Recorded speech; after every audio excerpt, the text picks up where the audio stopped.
সুদূর সাইবেরিয়া থেকে শীতের আগমনের সঙ্গে সঙ্গে পাখির অভয়ারণ্য ঘটে দাগনভূয়ার জাইলস্কর ইউনিয়নের আলমপুরের আজরাইল দিঘিতে। পাখির এই দৃষ্টিনন্দন মেলায় প্রতিনিয়ত পর্যটকের ভিড় লেগেই থাকে।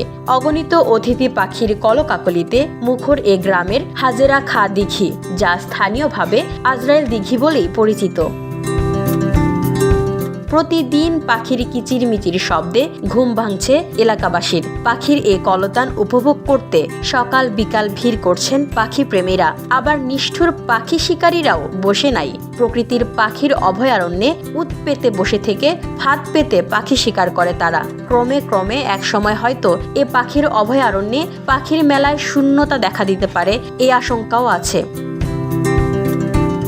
দিঘির পাড়ের বাসিন্দারা বলেন, সকালে তাদের ঘুম ভাঙে পাখির গুঞ্জনে। দিঘিতে আশ্রয় নেওয়া পাখিগুলো নির্বিঘ্নে ছোটাছুটি করলেও কেউ এগুলো ঢিল ছুঁড়ে বিরক্ত করে না। কোনো শিকারী অসৎ উদ্দেশ্যে জলাশয়ের কাছেও আসে না। পাখি দেখতে আসা মোজাম্মেল হক হাসান বলেন, লোকমুখে অতিথি পাখির কথা শুনে দেখতে এলাম। এখানে এসে আমি মুগ্ধ। পাখির গুঞ্জনে পরিবেশটা ভালো লাগছে। স্থানীয় মানবাধিকার কর্মী কামাল উদ্দিন খন্দকার বলেন, এই দিঘিতে প্রতি বছরের মতো এবছরও শত শত পাখি এসেছে। আগত এসব অতিথি পাখির অভয়ারণ্যে যাতে কোনো প্রকার সমস্যা না হয় সেদিকে আমরা খেয়াল রাখছি। প্রতিদিন অনেক মানুষ এখানে পাখি দেখতে আসেন। তিনি আরো বলেন, এমন মনোমুগ্ধকর পরিবেশে হাজেরা খা দিঘিতে একবার ঘুরে এলে পাখিদের কলকাকলিতে মুগ্ধ হবেন সবাই।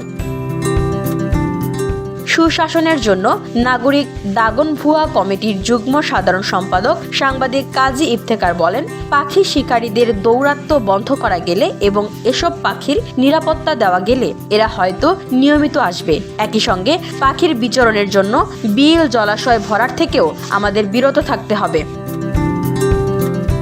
দাগনভূয়া উপজেলা নির্বাহী কর্মকর্তা সম আজহারুল ইসলাম বলেন, কারো বিরুদ্ধে পাখি শিকারের অভিযোগ পেলে কঠোর ব্যবস্থা নেওয়া হবে।